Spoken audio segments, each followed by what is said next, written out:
y a seguir aprendiendo, porque tenemos que seguir aprendiendo. Amén.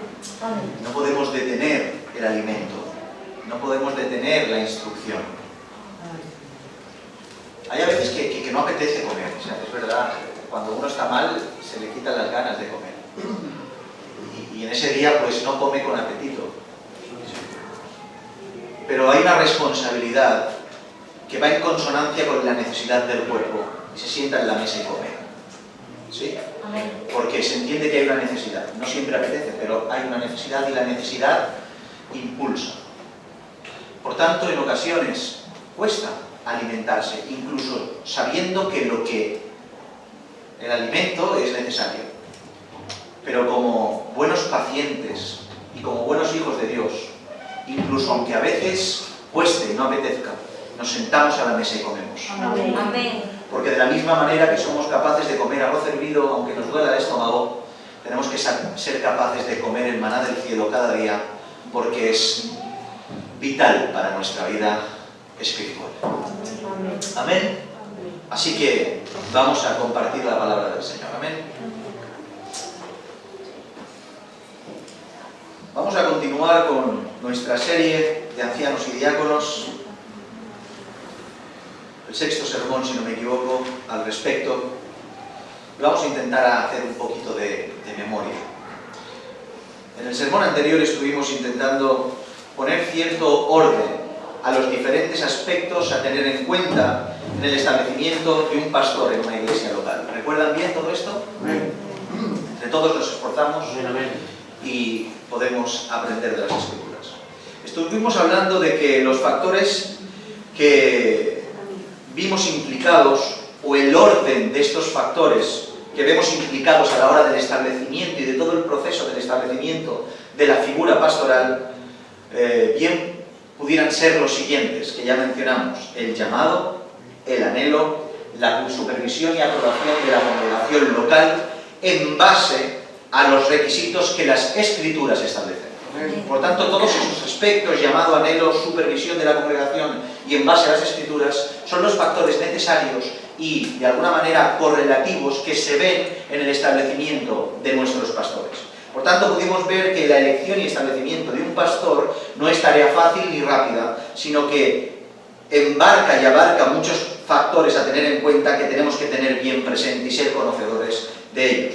Entre dichos factores se encuentra uno de ellos que nos pone en una situación de compromiso y responsabilidad a toda la Iglesia. Por un lado, aquel que anhela, y por otro lado, aquel que supervisa y aprueba. Y este es el factor que tiene que ver con los requisitos, ¿sí? Amén.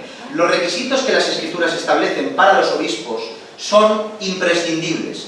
Y la responsabilidad que tenemos nosotros de comprenderlos, aprenderlos y entenderlos también es indispensable de tenerlos en cuenta. Los requisitos que las Escrituras establecen para los obispos, como decimos, son imprescindibles, ya que protegen y aseguran que aquellos que vayan a ejercer dicho cargo de responsabilidad lo hagan legítimamente. Pero como hemos dicho, todos quedamos comprometidos, ya que tanto los candidatos como aquellos que tenemos que observar a los candidatos a pastores, tenemos que ser conocedores de dichos requisitos. Pero para que todo esto suceda, hay una absoluta lógica en todo lo que estamos hablando, y es que es necesario que seamos conocedores de dichos requisitos. ¿Cómo podemos anhelar un obispado si no tengo ni idea de lo que es que tiene que ser un obispo? Es un absurdo, pero que se ve. Uno anhela ser algo que desconoce. ¿O cómo podemos nosotros ser supervisores de algo que desconocemos? O sea, ¿cómo yo puedo supervisar el obispado, la candidatura a obispado de alguien que quiere ejercer dicho ministerio si no tengo ni idea en qué fijarme?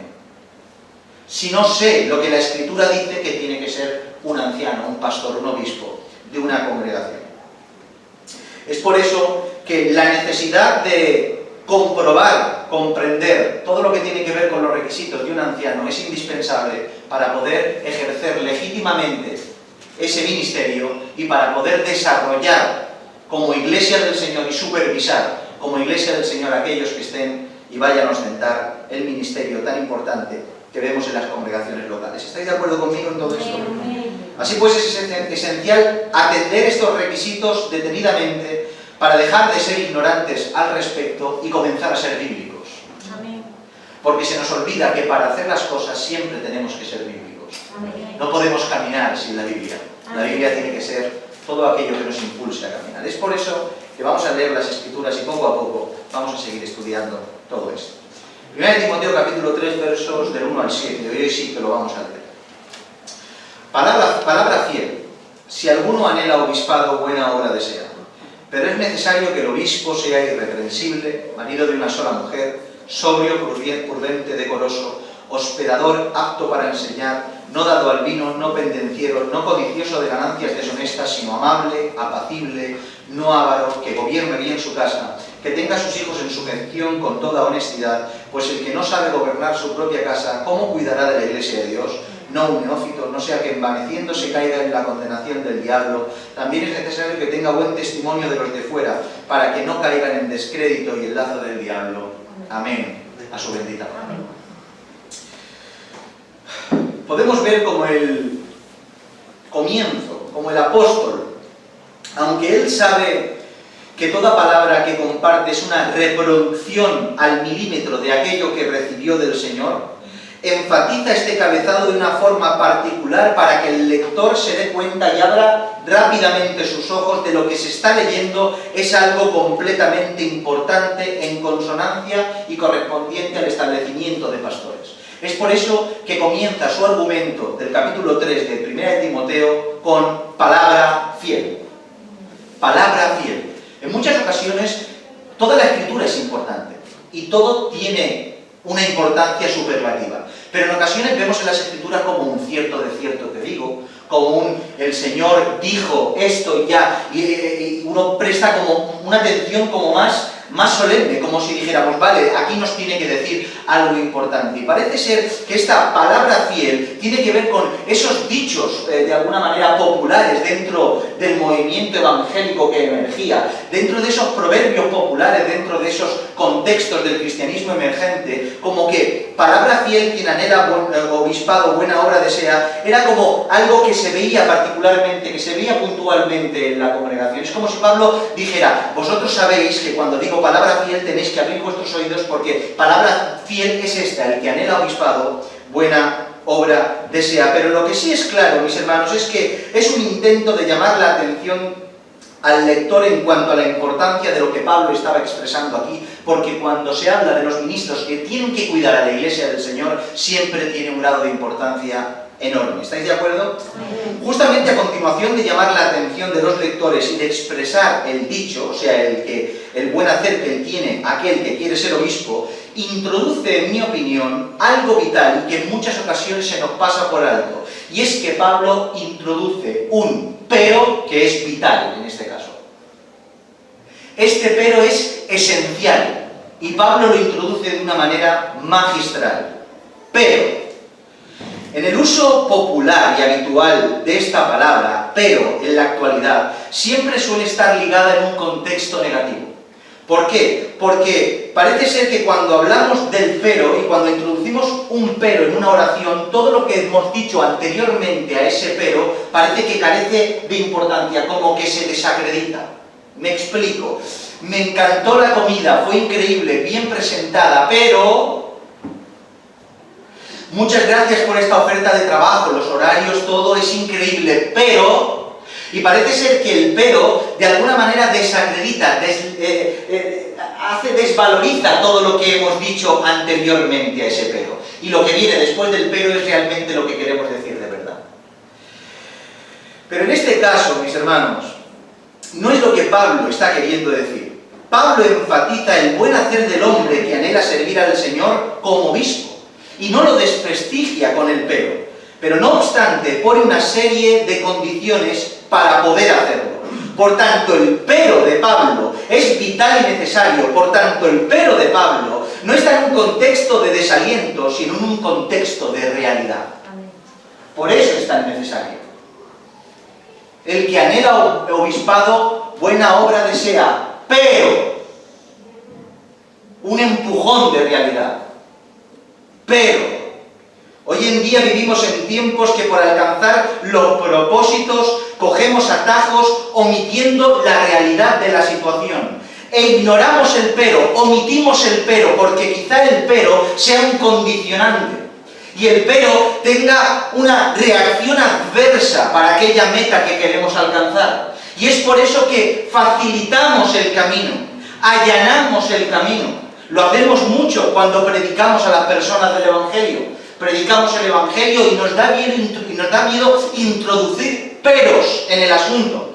Y allanamos el camino, no les predicamos la verdad llana de la palabra, porque tenemos miedo a que sea rechazada. Pero nosotros no podemos ignorar los peros que la Escritura nos pone, sino que tenemos que hacerle énfasis a esos peros. Y poner el pero cuando la Escritura dice que hay un pero.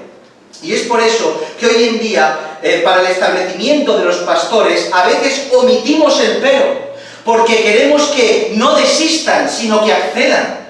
Y ponemos al pastor o al candidato al ser pastor, al que tiene que ser preparado e instruido para ese ministerio de perfección dentro de la congregación, omitimos el pero para allanarle el camino. Y no le decimos en absoluto la verdad, le decimos aquello que es agradable a sus oídos, porque queremos reclamar a estas personas para que nos ayuden en el ministerio. Hemos visto y hemos escuchado de testimonios en muchas ocasiones cómo se han levantado ancianos en la congregación sin estar capacitados ni llamados por el Señor, simplemente porque el pastor necesitaba ayuda. Y eran incapaces de coger hermanos y hermanas con capacidades para que se encargaran de cosas que se podían encargar dentro de la congregación. ¿Y cómo lo hacían? Ignorando el pero para que pudieran acceder libremente al ministerio. Pero el pero es necesario. Yo me pregunto algo. ¿Para qué necesitamos ministros que verdaderamente no sean lo que tienen que ser? ¿Para qué? ¿Para qué necesitamos hombres que ostenten cargos de responsabilidad, allanándoles el camino para que accedan rápidamente, si en realidad después no van a poder ejercer aquello que se les exige? Y después estoy seguro de que como congregación censuraremos a aquello que nosotros previamente hemos aprobado por ignorar el pero.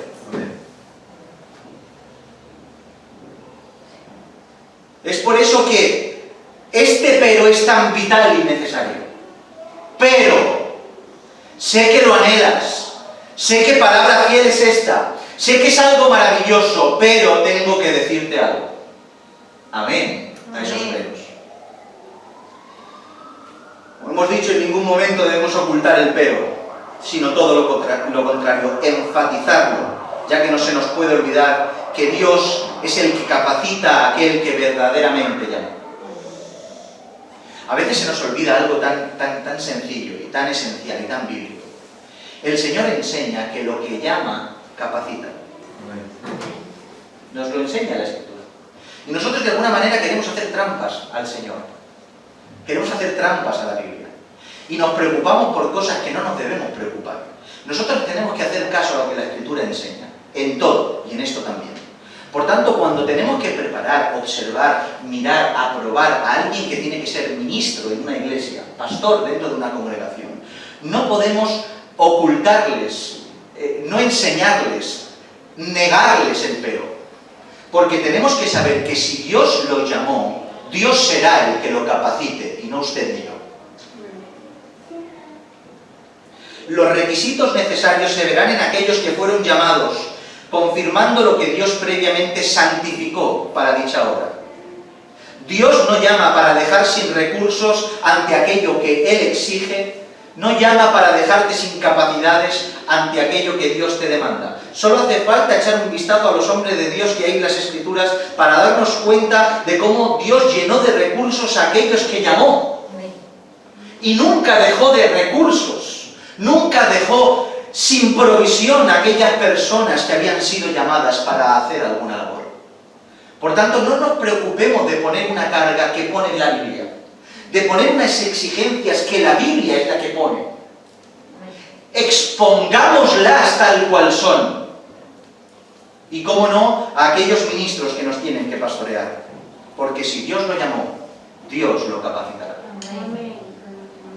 Una vez Pablo se encarga de señalar pronunciadamente el pero, continúa con un sea. Primero el pero y después con un sea. Pero es necesario que el obispo sea. Este sea apunta directamente a la persona sin dilación, la señala y no le deja escapatoria. Pero es necesario que este que anhela sea.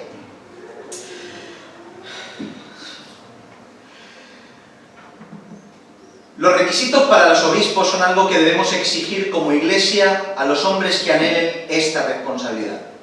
Y no tenemos derecho a ignorar, ni a pasar por alto, ni omitir cualquiera que sea la condición o carencia que éste tenga en cuanto anhele el ministerio. Sí o sí, el obispo tiene que ser. No solo tiene que desear, sino ser. Porque el deseo obviamente es el primer indicativo, si desea lo correcto, pero no es el único. Tiene que desear, pero también tiene que ser. Porque si no es, el deseo estará confundido.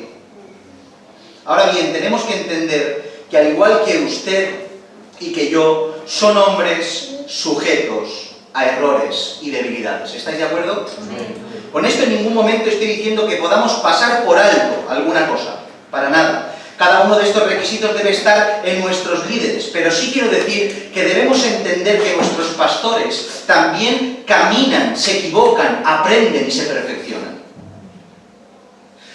¿Tenemos que tener una máxima exigencia? Obviamente que sí, conforme a las Escrituras, pero tenemos que entender que son hombres sujetos a debilidades, como todos nosotros. Podemos ver reiteradas veces en las Escrituras como los líderes en general no estuvieron al 100% de sus capacidades en sus cargos desde el minuto 1. O sea, desde que Dios los llama, no estaban al 100% en todos los recursos, en todas las demandas y en todas las exigencias que Dios les decía. Echemos un vistazo a las Escrituras. Moisés no es el mismo Moisés que estaba en Egipto y fue impulsado a ir en pos de sus hermanos al Moisés que vemos en Sinaí. Y el Moisés en Sinaí, después de recibir la ley en el monte, tampoco tenía la altura del Moisés después de 40 años. Porque eso Moisés paulatinamente iba perfeccionándose a base de aprender, a base de equivocarse, a base de crecer. Amén. Dicho esto, en mi opinión, el equilibrio en esto sería el siguiente. Tenemos que exigir a cada candidato a anciano todos los requisitos establecidos por las Escrituras, viendo desde el minuto 1 ese germen de cada atributo, ese germen de cada cualidad. Que nos fijemos en él y veamos ese principal paso, motivo, deseo, cualidad que Dios puso en su corazón. Y eso obviamente que lo tenemos que ver, ya que es el primer indicativo de que Dios llamó, el hombre anhela y va capacitando cada día. Pero al mismo tiempo tenemos que comprender que son hombres sujetos a imperfecciones y necesitados de perfección cada día de nuestra vida. Estamos aquí, si ustedes no se distraen, yo no me distraigo. ¿Amén? Por tanto, este equilibrio es el que tenemos que tener. Exigir una exigencia máxima a nuestros líderes, al mismo tiempo que entender que son hombres sujetos a debilidades y en una continua perfección. Por tanto, decimos amén a ese sea. Amén. Decimos amén a ese sea. Pero entendamos y comprendamos el proceso de perfección de cada uno de estos. Cuando atendemos con detenimiento los requisitos, enseguida nos damos cuenta que en su mayoría tienen que ver con la conducta del que va a ostentar el cargo. Solo hace falta verlo en un instante y nos daremos cuenta de que en su mayoría tiene que ver con aspectos de conducta. Solo el ser apto para enseñar parece ser un distintivo a resaltar de lo que diferencia entre ovejas y los pastores. Es por eso que me suscribo a lo que Paul Washer dice en cuanto a la interpretación de este texto. Él dice que los requisitos que encontramos en esta porción de las Escrituras definen aquello que debemos esperar de un creyente maduro y un creyente verdadero. O sea, cualquier creyente maduro y verdadero, tenemos que observar estos requisitos que encontramos en 1 Timoteo capítulo 3. O sea, parece que Pablo no está haciendo alusión a aspectos distinguibles entre lo que debe ser un anciano y una oveja a lo que a santidad se refiere.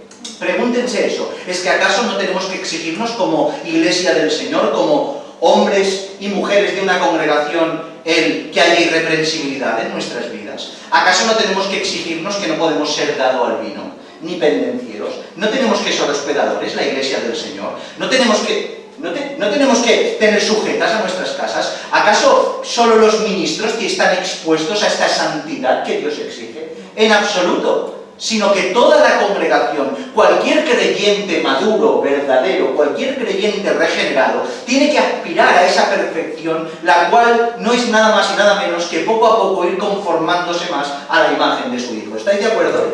Amén.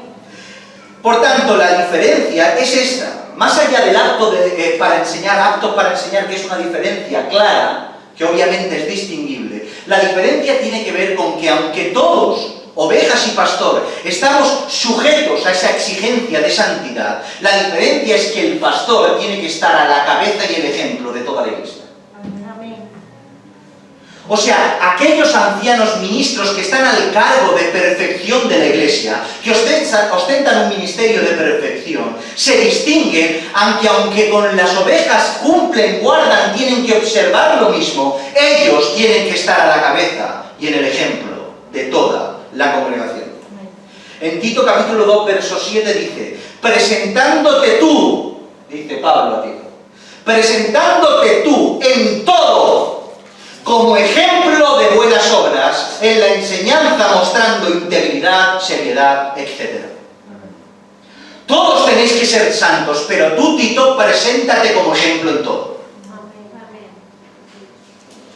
Por tanto, aunque no hay diferencia en cuestión de exigencia de santidad, obviamente si el pastor no está a la cabeza en esos aspectos y puede presentarse como ejemplo en todo, comenzamos mal.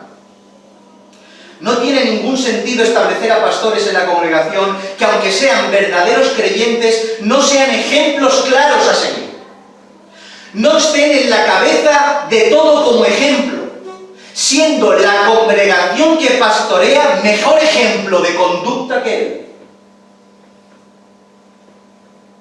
No puede ser, mis hermanos. Porque si un pastor está por debajo en ejemplo, en conducta, en santidad, en esfuerzo y ganas, que la congregación que intenta perfeccionar, hay algo que no cuadra, ya que el ministerio de perfección tendría que ser perfeccionado por la propia iglesia. Y esto no quiere decir que el pastor no aprenda de sus ovejas, obviamente que sí. ¿Entienden esto? Es por eso que aunque Pablo está hablando de requisitos para todo creyente, hace énfasis en que el obispo debe ser ejemplo en todos y cada uno de estos requisitos de conducta que aquí previamente se establecen. Así pues, el 90% de los requisitos tienen que ver, como hemos dicho, con la conducta, porque es de la mejor manera que uno puede enseñar, con su comportamiento. No hay mayor enseñanza que aquella que se da con el ejemplo. ¿Cuántos están de acuerdo? Amén. Cuando tenemos delante a un padre que quiere enseñar a su hijo responsabilidad, cuando este padre es un irresponsable, lo más probable es que el niño no atienda lo que el padre dice, sino de lo que el padre ve. Porque las acciones se ponen por encima siempre de las palabras. Y por mucho que uno hable, aconseje y quiera el bien para sus hijos, la conducta será el discurso que sus hijos escuchen. Y cuando sientas a tu hijo y le dices, no puedes, qué sé yo, fumar, y el padre lo hace con un cigarro en la boca, es imposible. El niño no entiende, hay una confusión. ¿Qué me estás diciendo? Escucho tus hechos, no tus palabras. Es por eso que los hijos son un ejemplo del aprendizaje, y no precisamente por lo que se dice, sino por lo que ven. No por lo que oyen, sino por aquello que ven. La conducta de los hijos son en su mayoría reproducciones de lo que ven en sus casas. Si ustedes ven a un niño maldecir, insultar, gritar, etcétera, etcétera, probablemente es que en sus casas pase exactamente lo mismo. ¿Pueden haber excepciones? Obviamente que sí. Que en sus casas haya remansos de paz y salgan niños como Chucky. Sí, puede pasar.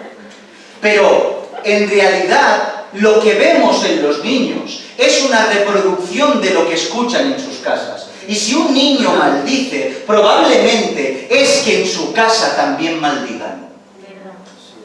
Y si un niño dice palabrotas es porque probablemente en su casa digan palabrotas.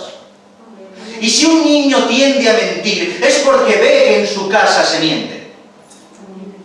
Porque los hijos aprenden aquello que escuchan, pero también aprenden más aquello que ven.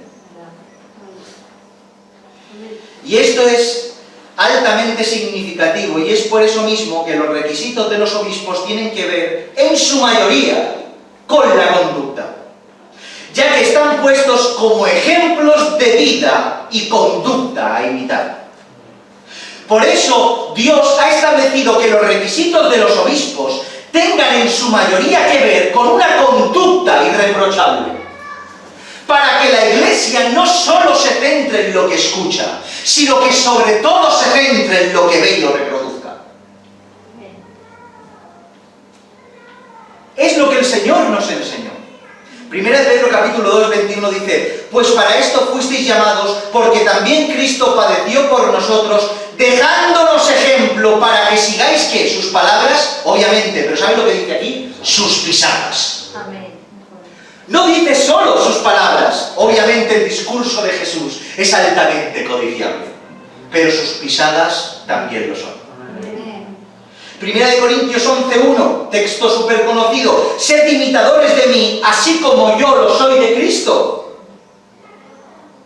Por tanto, el ejemplo en conducta es el mayor discurso que puede dar un pastor, la mayor predicación, la principal predicación en primera instancia que una iglesia tiene que recibir de sus ministros es su conducta y ser ejemplo en todo. Schugel Michel en cierta ocasión dijo que las iglesias son capaces de alcanzar solo hasta la altura de sus ministros. O sea, las congregaciones son capaces de alcanzar en primera instancia la altura de los ministros que las dirigen. O sea que la iglesia está de alguna manera condicionada a aquellas personas que las ministran. Si el ministro llega aquí, lo más probable es que la iglesia poco a poco vaya llegando aquí como meta principal.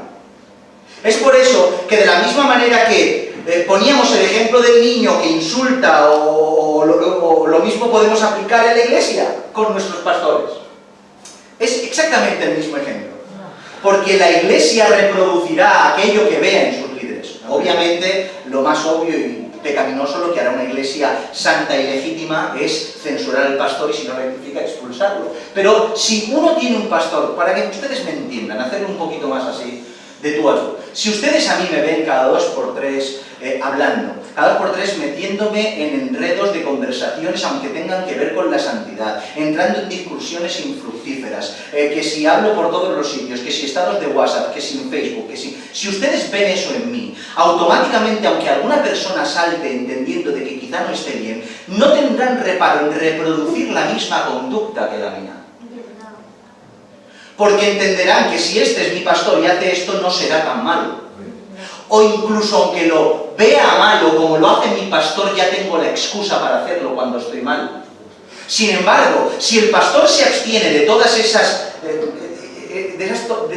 tonterías a la hora de entrar con todos estos enredos de las redes sociales y demás, y se abstiene, obviamente estará siendo ejemplo con su conducta y no será tan fácil cometer ese delito y ese pecado. ¿Sí? Amén.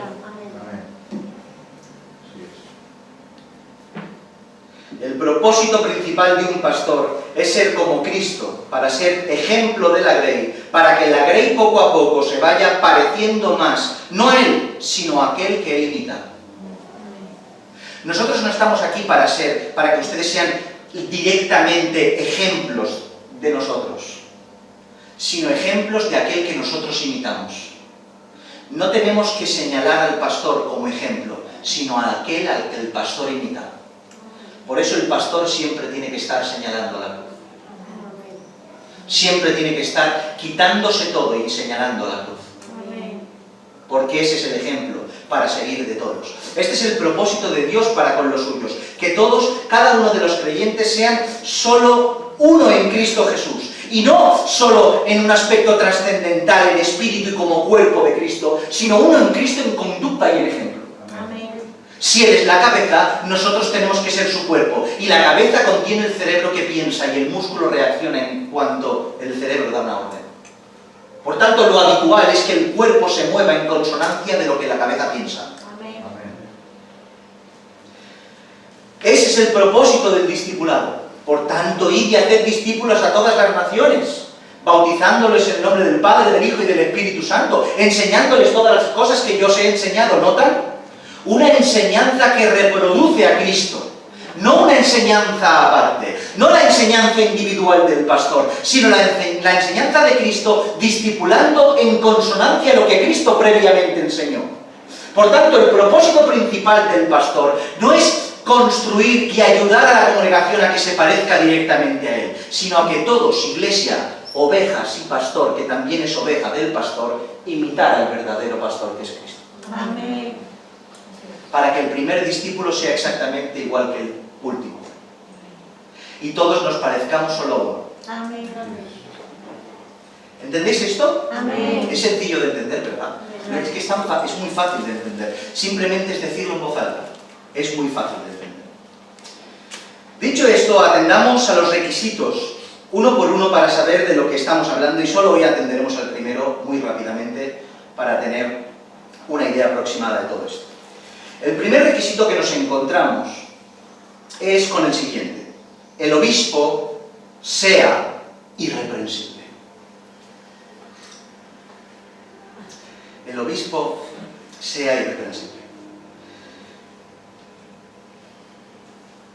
Este primer requisito que nos encontramos, el obispo sea irreprensible, es un requisito tan contundente y está puesto como principal, a mi modo de ver, por varios motivos. Está puesto esta bomba aquí, nada más empezar, por varios motivos. El primero tiene que ver con su contundencia.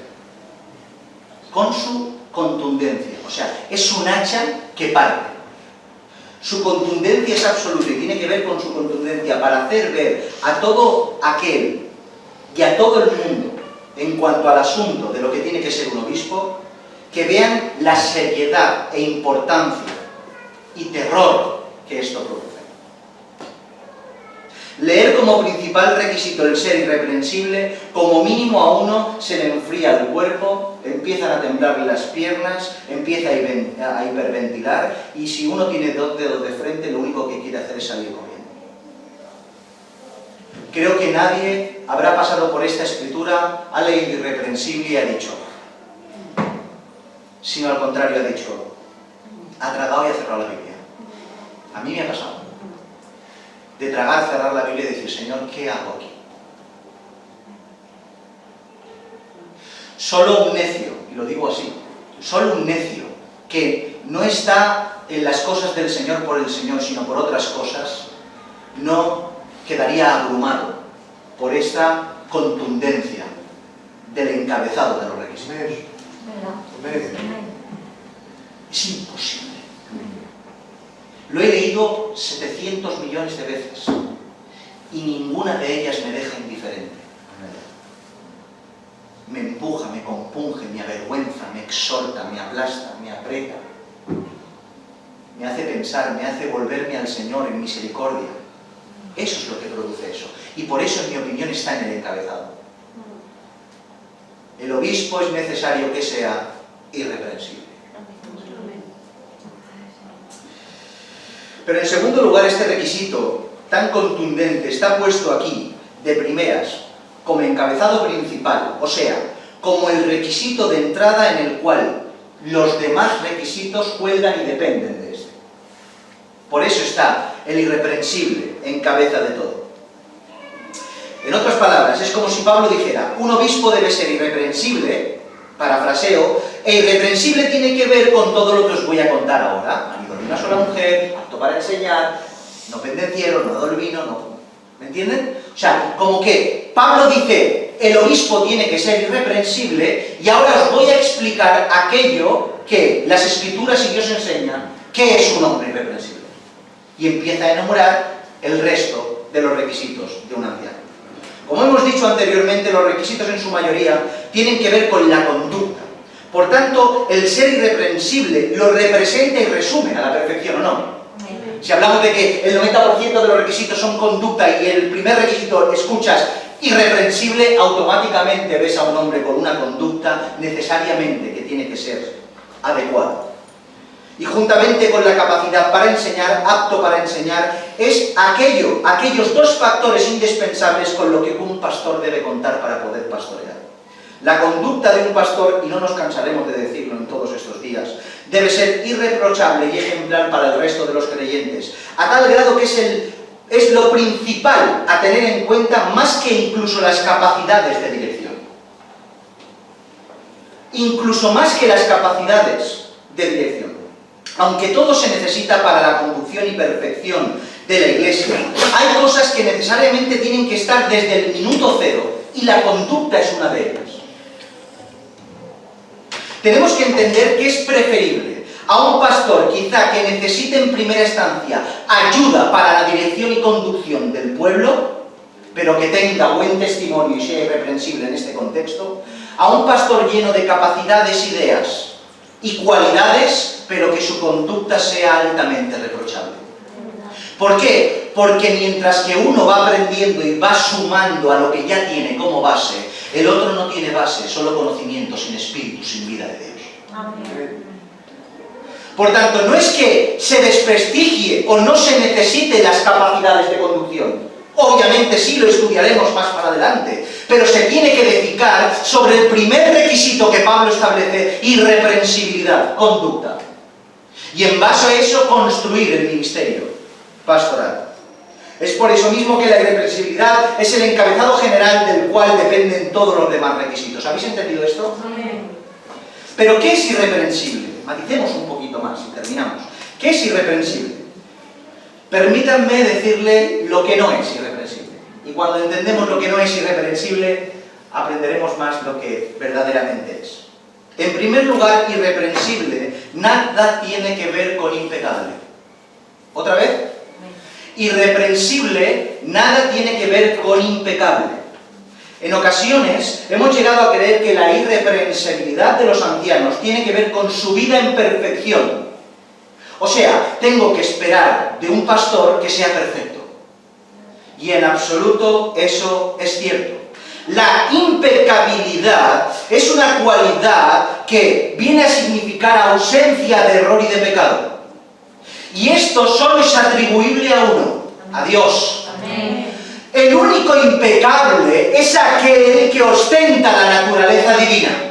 Por tanto, al único que vimos impecable andar por esta tierra fue nuestro Señor Jesucristo. Amén. Porque su naturaleza se lo permitía. Amén. Adán no fue impecable, ya que aunque nació perfecto y sin pecado pecó. Ustedes no serán impecables, ya que aunque seremos glorificados y perfectos juntamente con Cristo, pecamos anteriormente. El único impecable es Él. Amén. Porque la impecabilidad va asociada a la naturaleza de Dios. Amén. Por tanto, en ningún momento irreprensibilidad tiene que ver con impecabilidad. ¿Habéis entendido esto? Es importante. Amén. Me conviene que entiendan esto, porque en absoluto soy impecable. Amén. En absoluto. Amén. En segundo lugar, la irreprensibilidad tampoco tiene que ver con el hecho de que algún momento seamos acusados en algo. Repito, irreprensibilidad no tiene que ver con que en algún momento de nuestra vida seamos acusados de algún hecho puntual. Venga de donde venga la acusación, si de dentro de la congregación o de fuera de la congregación. Imagínense que en algún momento se nos acusa de algún tipo de delito que hemos cometido, tanto de dentro de la Iglesia como de fuera de la Iglesia, sea de lo que sea, bíblicamente, judicialmente, como quieran entenderlo. Si se diera el caso y eso nos hiciera reprensibles, o sea, dejáramos de ser irreprensibles, no podríamos ejercer como pastor. Pero la irreprensibilidad nada tiene que ver con que las acusaciones lleguen, mis hermanos. En ningún momento, pienso en esto un momento, si esto fuera así, si una simple acusación bastara para tachar al ministro como reprensible, Cristo nunca había podido ser el pastor de los pastores. ¿Por qué? Porque las acusaciones hacia su persona empezaron desde que asomó la cabeza hasta que murió en la cruz. Fue censurado y acusado por todos, en todas las direcciones, de su pueblo y fuera de su pueblo, de donde nació y fuera de donde nació. Las acusaciones eran continuas, pero el que uno sea acusado por un otro no implica a que ahora seas reprendible en ese sentido. Por tanto, la irreprensibilidad no tiene que ver ni con la impecabilidad ni con la acusación. ¿Qué es pues entonces la irreprensibilidad? El ser irreprensible. Según el diccionario, irreprensible es aquel que no merece reprensión. Según la etimología griega, irreprensible, anepileptos, viene a significar inculpable, sin reprensión, que no se le puede culpar del delito. En otras palabras, que no hay ningún motivo bíblico ni judicial para que seas reprendido a tal grado y magnitud que seas descalificado para seguir sirviendo como ministerio. Eso es ser irreprensible. En muchas ocasiones, y déjenme desarrollar un poquito esto más para que lo entendamos y verdaderamente terminamos. En muchas ocasiones podemos ver cómo las Escrituras nos enseñan a exhortarnos los unos a los otros, a reprendernos los unos a los otros, a aconsejarnos los unos a los otros. Tenemos la responsabilidad de sacarnos del error cuando nos equivocamos, ¿sí o no? Amén. En todo momento. Y esta regla que debemos cumplir no exime a los pastores de entrar en esa responsabilidad congregacional. Los pastores también están, como ovejas del gran pastor, expuestos y necesitados de la reprensión, de la exhortación, del cuidado, del llamar al orden de los hermanos que te rodean. Los pastores no vivimos en una burbuja al margen de la congregación. Obviamente tenemos responsabilidades y estamos en otras cosas al margen de la congregación en ciertas áreas, pero en la mayoría somos parte de la congregación. Y necesitamos todo lo que la congregación necesita, todo lo que la Biblia dice que necesita la congregación en cuanto a corrección, exhortación, etcétera, etcétera. Primera de Timoteo 5, 19 y 20 dice: contra un anciano no admitas acusación, sino con 2 o 3 testigos. A los que persisten en pecar, repréndelos delante de todos, para que los demás también teman. Es verdad que hay un condicionante, es un anciano, no vayas tú solo, ves con 2 o 3. Pero notan cómo sí que pueden reprenderlos y cómo pueden arrepentirse, ya que el verso 20, o sea, el avergonzarlos delante de todos, es solo cuando el pastor que es reprendido no quiere rectificar de su pecado.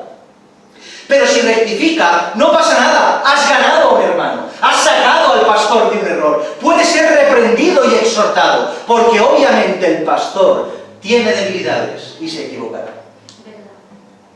¿Entendéis esto? Por tanto, el ser reprendido y que dicha reprensión provoque arrepentimiento y rectificación no pone al ministro en un estado de descalificación y de irreprensible pasa a reprensible porque verdaderamente ha tenido que ser orientado, exhortado, aconsejado. Ahora bien, en cuanto a pecado se refiere, entiendo que hay, y estamos hablando de pecado, hay ciertas cosas a considerar e incluso habiendo arrepentimiento entiendo de que hay ciertas áreas, ciertos pecados que a uno de alguna manera lo descalifican como legítimo para seguir ministrando, no como hermano, sino como ministro del Señor. Esto que hemos dicho lo decimos a lo que se refiere a una acción pecaminosa, que es cierta y comprobable, a una infracción que un pastor comete, pero que aún así es rectificable, y no entra en esa descalificación por su inmediato arrepentimiento y rectificación. Por tanto, estamos en acciones rectificables por parte del pastor. Y lo siguiente que tiene que ver con el resto de acusaciones constantes que son completamente abrumadoras, esa acusación constante que bien puede venir por parte del medio de la iglesia, por personas infiltradas dentro de la congregación y de fuera de la iglesia, descalificando al pastor, no son motivo de que este pastor quede expuesto a la reprensión. ¿Por qué? Porque son acusaciones que en el otro momento es verdad que eran verdaderas, pero que podían ser rectificadas, pero que en este momento son completamente falsas. Una acusación falsa no descalifica. Otra vez, 1000 acusaciones falsas no descalifican al ministro. En ninguno de los momentos. Si acabamos de decir que el pecado rectificado no descalifica, ¿cómo va a descalificar una mentira? Es imposible. Es por eso que irreprensible también tiene que ver con que no se puede demostrar por las vías justas, bíblicas y judiciales tu culpa. O sea, no puede hallarse culpable en ninguna de las acusaciones. O sea, cuando no hay pruebas fehacientes de que un pastor ha cometido dicho delito. Y si no se pueden demostrar dichas pruebas, aunque se ha presentado una acusación, si no se demuestra, el pastor no queda descalificado. ¿Entienden esto? Amén. En la vida secular y los partidos políticos son una prueba del mal ejercer esto que estamos hablando.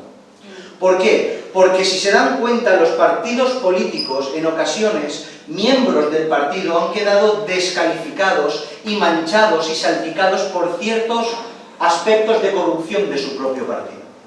Cuando a lo mejor la persona al caso no ha tenido nada que ver. Esa persona no ha tenido nada que ver, pero estaba en el momento inapropiado, a la hora inapropiada, inadecuada, y le pilló de lleno. Entonces se presenta una calumnia en contra de esa persona que no ha tenido nada que ver. ¿Qué es lo que hacen los políticos? Como resulta que la calumnia crece y la acusación está presente, aunque sepan de la inocencia del individuo, lo apartan del partido para que no manche al partido en general. Y dicen, sabemos que no nada tiene que ver, pero por el bien del partido colectivo lo apartamos de la situación. Y sin embargo, aquellos políticos que tienen tirón los dejan en el lugar, aunque saben que son corruptos porque no se ha descubierto su corrupción, pero llaman al voto. Pero en el Evangelio es al revés. Las calumnias nunca fueron motivos de descalificación en ninguno de los momentos. Aunque el colectivo se viera afectado por la calumnia de alguno de los miembros del colectivo, en ningún momento apartaron a ese hombre para que la iglesia no fuera manchada, sino que recibían como suya esa calumnia y ponían a ese hombre como bienaventurado. Es por eso que leemos, bienaventurados sois por mi causa, cuando por mi causa os vituperen y os persigan y digan toda clase de mal contra vosotros mintiendo. Gozaos y alegraos, porque vuestro galardón es grande en los cielos, porque así persiguieron a los profetas que fueron antes de vosotros. Por tanto, la calumnia, la mentira, la acusación falsa, no desacredita al ministro, sino que lo pone como bienaventurado.